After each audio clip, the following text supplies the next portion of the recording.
What if your whole story is a lie? And what if you can change it right now? Stick around. This could change everything.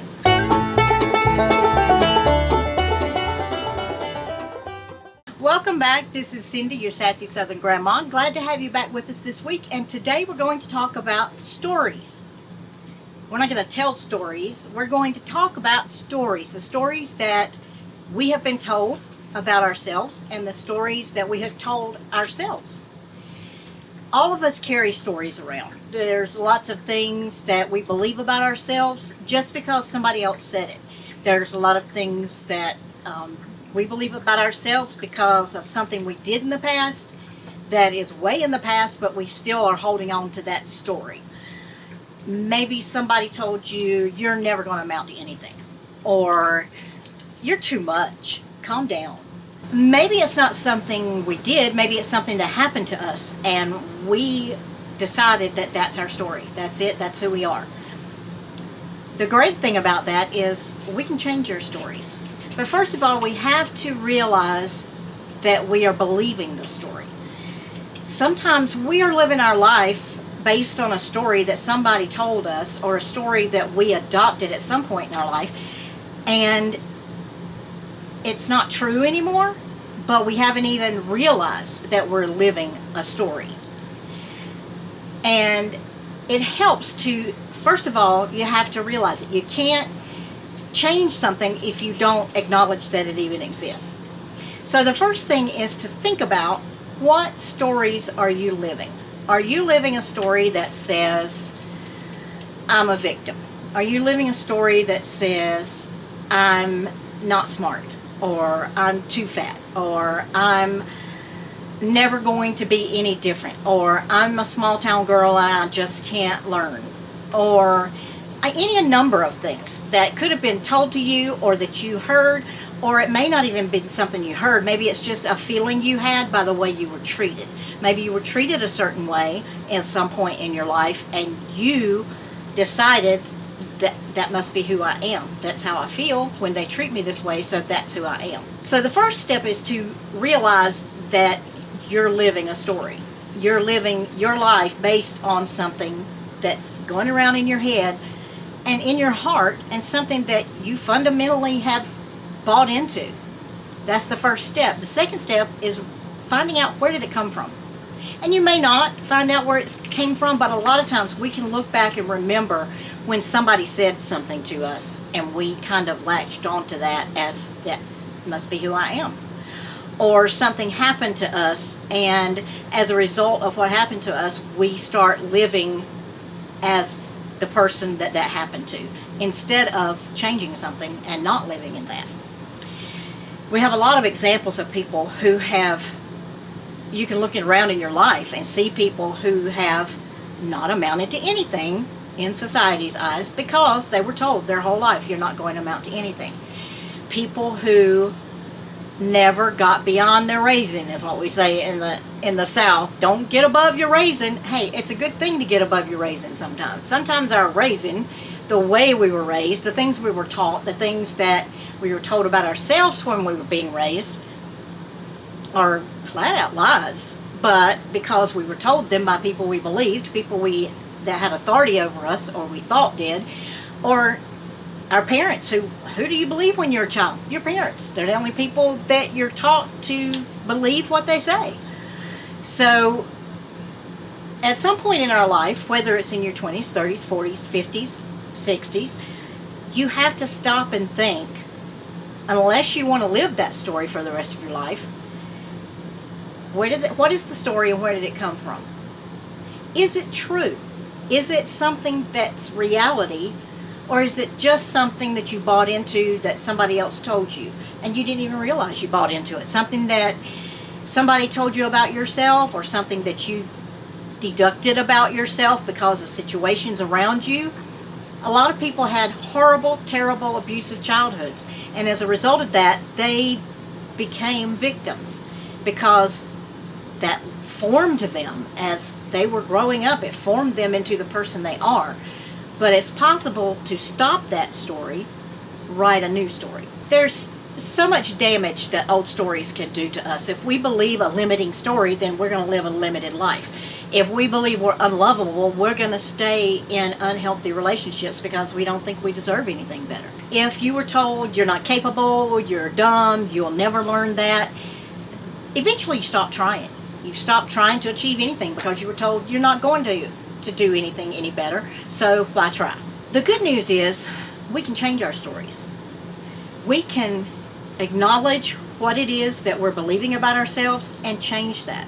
We can change our experience. We can change our entire lives, or we can just change those parts of our lives that are living something that's just simply not true. Very few people literally will amount to nothing, given the opportunities that most of us have. And granted, some people don't have as much opportunities as other people. That's a fact. But given the general opportunities that people have who want to make something of themselves, you can. If you want to go to school, you can figure out a way to go to school. If you want to get a degree, you can figure out a way to get a degree. If you want to get a better job, you can figure out a way to put yourself in a position to get a better job. Another great thing about it is you're allowed to. You're allowed to change it.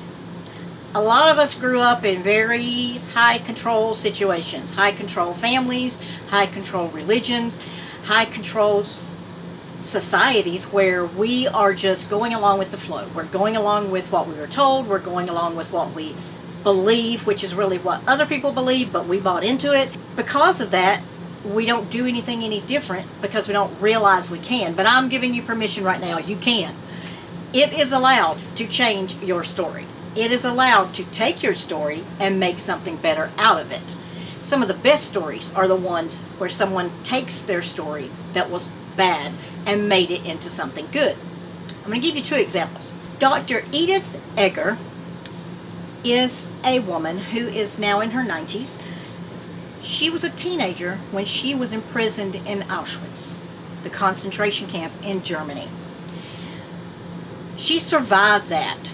After the war, she moved to the United States, got married, raised a family, and kind of pushed all that to the back as far as letting a lot of people know or dealing with the pain and the trauma and the hurt from probably one of the most horrific times in world history. However, in her 50s, she decided she was going to do something about this. She was going to start trying to heal herself. She went to school in her 50s and got a PhD in clinical psychology. And she used that degree and her experience to help heal herself and to start healing others. She's written several books. The Gift and The Choice are the first two that she wrote that were about her experience and about how she turned that into something good. How she's been able to help other people who have gone through the same trauma she went through and different kinds of trauma, because a lot of things that apply to one situation will apply to another situation in the realm of getting over and healing from things that have happened to you. She teaches people how to get over being a victim, how to not live out that story, but to change their story into something transformative.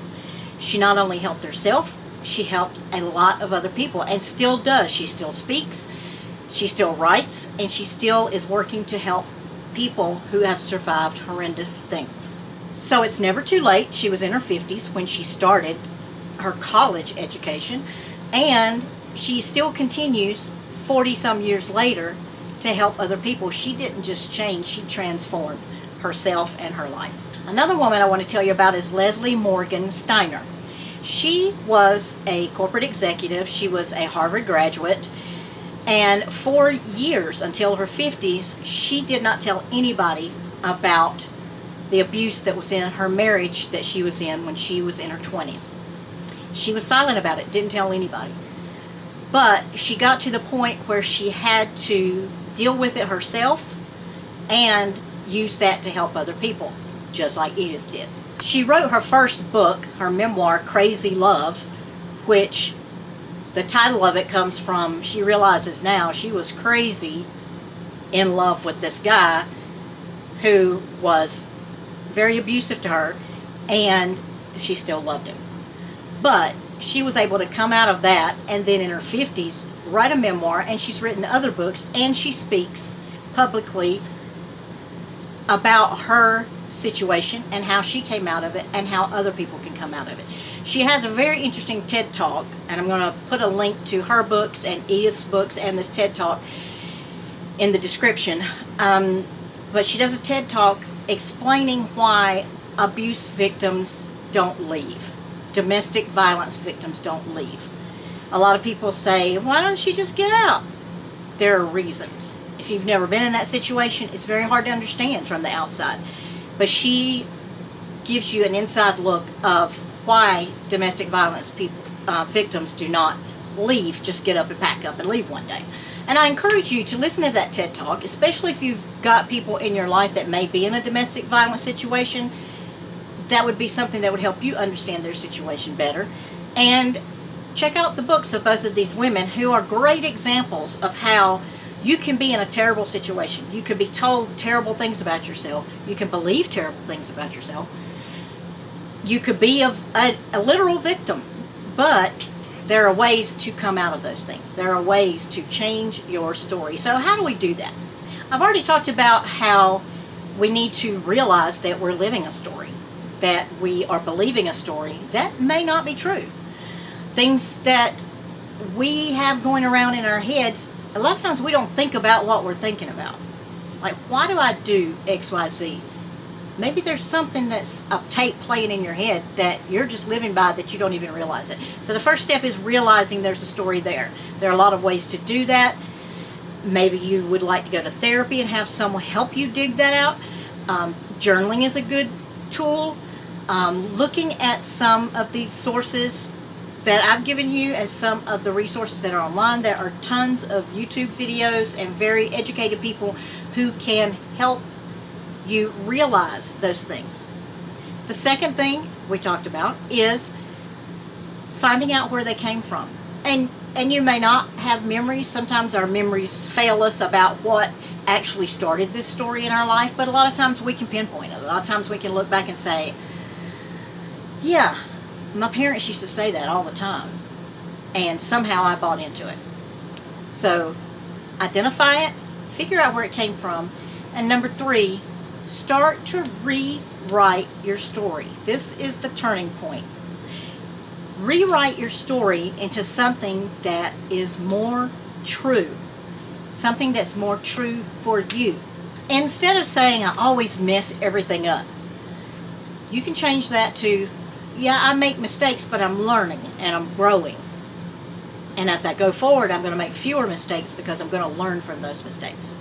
Maybe your story, especially at our age, is, I'm too old. We talked about just a few weeks ago how people our age have an extra 2 or 3 decades, maybe 4, of life that we can live. We're just getting started. So to think that, well, I'm 64, that's the end of that. No, it doesn't have to be. Why live? Think to yourself, what if I live to be 84 or 94? Do I want to keep living by this old story for another whole lifetime? No, you don't. You want to change that story to something that's more true, something that is something to live up to. You've been living up to the old story 100% for your whole life. So you can stop and say, this is not the story I want to live anymore. I want to live a different story. You can rewrite that story. All you have to do is turn the page and write it. Your new story starts with your next decision. Stand up for yourself. Speak up about something. Set a boundary with somebody. Have you been letting somebody tell you what your story is your whole life, and it's time for you to say, that's not my story anymore. I don't want to hear that anymore. And if they can't let go of your story while you're trying to let go of your story, maybe it's time for some distance. And lastly, I don't want to say lastly, in the process of doing this, you want to have some support around you. You want to find people who are supporting your change or supporting your new story. And sometimes it can be difficult to find people that support that if you don't look outside your current sphere of influence. There are lots of support groups. There are a lot of recovery groups. There are a lot of just any kind of issue that human beings have, there's usually a group for that. And now that we have the internet, there's no excuse for not finding those people. It's scary. It's scary to step out and meet new people and tell your story. But sometimes it's easier to tell your story to people who don't know you than it is to tell it to those people who do know you and think you to be somebody different than you are. 3 questions. What story have you believed that's no longer serving you? What is a truer, kinder story for you to believe? And what would your life look like if you believed that new story? You're not too old. It's not too late. You're not broken. You're not handicapped from being able to change. Everyone can change. Let today be the day that you decide to figure out what your story is that you're living by and what's a truer, kinder story that you can live. I'll come back now. Here.